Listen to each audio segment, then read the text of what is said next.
ठीक है, यहाँ पर करते हैं, ट्रांजिटिविटी चेक करेंगे।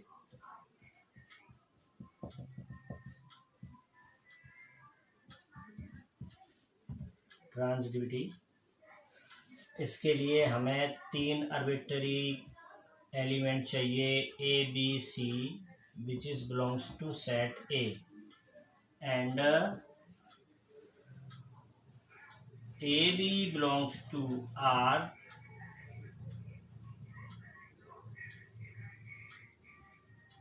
B C belongs to R. इस तरह से हमने 2 ऑर्डर्ड पेयर ले लिए जो आर के एलिमेंट हैं, है ना। 2 ऑर्डर पेयर हमने इसमें सपोज कर लिए।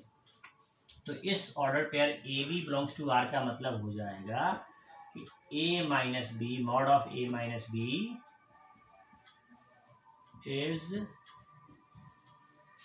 Divisible by 4 and mod of B minus C का मतलब B minus C belongs to B minus C, mod of B minus C is divisible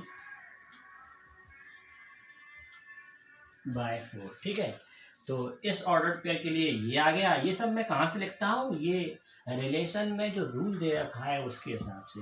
अगर कोई ऑर्डर पेयर किसी रिलेशन को बिलोंग करता है तो उस रिलेशन में रूल क्या है, उस रूल को भी वो ऑर्डर पेयर फॉलो करेगा, उसके हिसाब से स्टेटमेंट बना के लिख दिया जाता है। तो अब mod of A minus B is divisible by 4 and B minus C is divisible by 4, ये दोनों ही 4 से डिविजिबल है। 4 से डिविजिबल है मतलब 4 के मल्टीपल भी होंगे, है ना। तो यहाँ पर हमने लिख दिया mod of A minus B can be written 4m, है ना। अब याद होगा आपको, यूक्लिड्स डिवीजन लेवल में 10th क्लास में पढ़ा था, ठीक है। वहाँ आपको याद होगा हम इस तरह के कुछ फॉर्मेट ले लेते थे, जैसे 4 से डिविजिबल है तो 4 का मल्टीपल है, 4 का मल्टीपल है तो किसी इंटीजर m के लिए वो सिर्फ 4m फॉर्मेट में लिखा जा सकता है। सेम ऐसे ही इसको भी हम लिख देते हैं mod of b minus C equal to 4m। ठीक है, तो m और n एनी इंटीजर यहाँ पे ले लिए, तो 4m एंड 4n फॉर्मेट में लिखे जा सकते हैं ना, where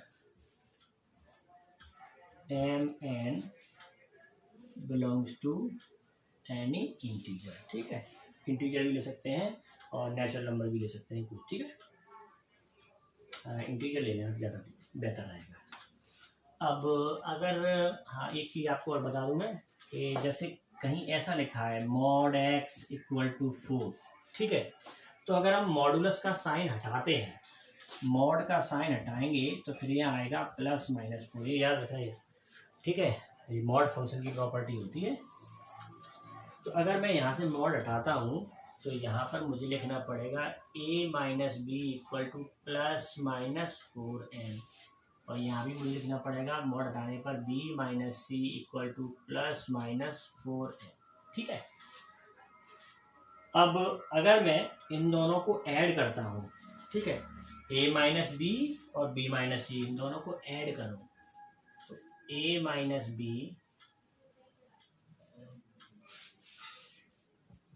plus b minus C equal to plus minus 4m plus minus 4m। ठीक है, ऐसा हो जाएगा। ये 2 अलग अलग स्टेटमेंट्स हैं, दोनों को ऐड कर दिया तो प्लस बी से माइनस बी कैंसिल हो जाएगा, आपको मिलेगा a minus C equal to plus minus 4m plus minus 4m। इसमें से 4 कॉमन ले सकते हैं, ठीक है, 4 कॉमन ले लेंगे।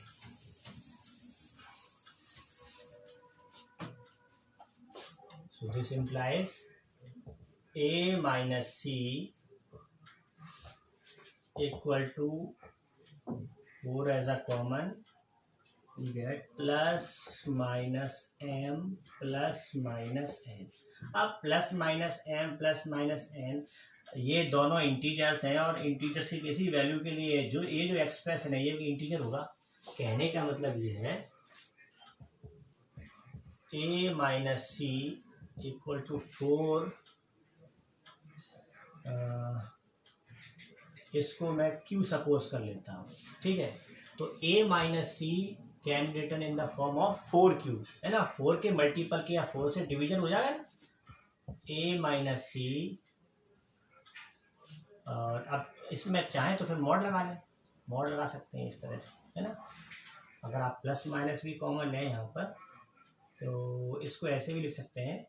अगर मैं यहाँ पर प्लस माइनस 4 कॉमन ले लूँ यहाँ पर इसको, तो ऐसे भी लिखा जा सकता है प्लस माइनस 4q, ठीक है।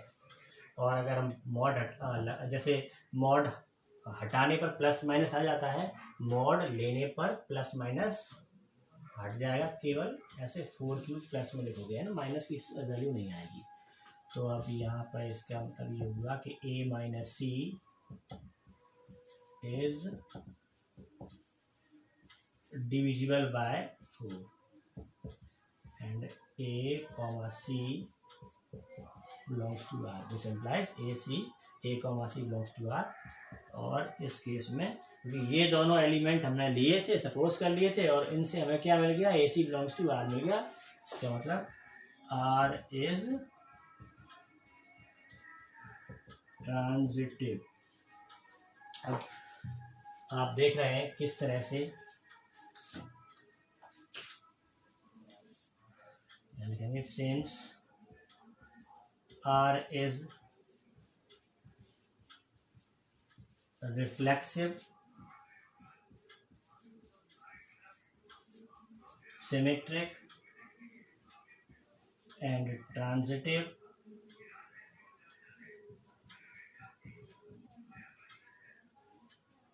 then R is an equivalence relation, hence proof। अभी इसका ये फर्स्ट पार्ट हमने अभी किया है, जिसमें हमने R को इक्विवेलेंस रिलेशन प्रूव कर दिया। अब आगे के 2 पार्ट अभी हम और करते हैं। तो इसका सेकेंड पार्ट, फर्स्ट पार्ट हम कंप्लीट कर चुके हैं। इसमें हमने ये प्रूव किया कि R एक इक्विवेलेंस रिलेशन है। अभी हमें ये सेकेंड पार्ट पर आना है। इसमें क्या कैलकुलेट करेंगे, find the set of all elements which is related to 1, ठीक है।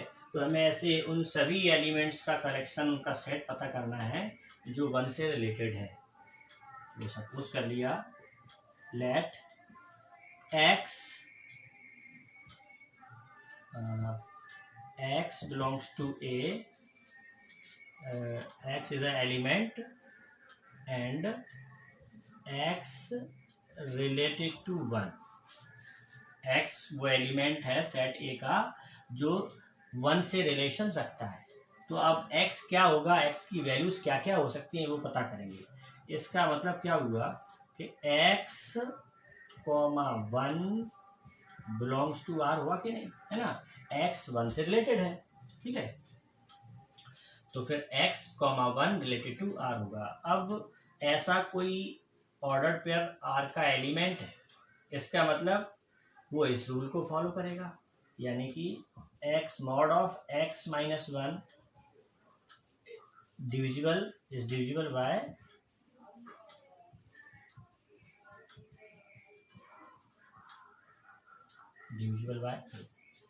मॉड ऑफ x माइनस 1 4 से डिविजिबल होगा।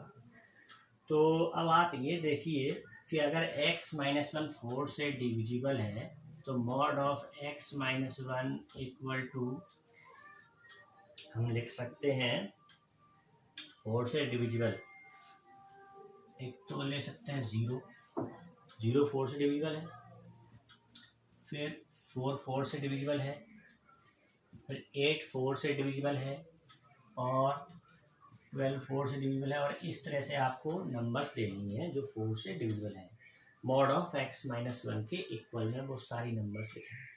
अब आप 1 बाई 1 चेक करेंगे कि कहाँ से x की एक वैलिड वैल्यू मिल रही है। वैलिड वैल्यू से मतलब है x की वो जो वैल्यूज हम यहाँ से इनको सॉल्व करके कैलकुलेट करेंगे, वो इस सेट ए के एलिमेंट्स में होने चाहिए, मतलब एक्स की जो भी वैल्यूज आएंगी वो सेट ए में से होनी चाहिए, है ना। जितना जो भी सबसेट बनेगा वो सेट ए का सबसेट होगा। अब मॉड हटाएंगे तो ऐसा आ जाएगा x minus one equal to plus minus zero में, तो प्लस माइनस लगाने का कोई मतलब नहीं, zero plus minus four plus minus eight plus minus two dash dash dash, इस तरह से।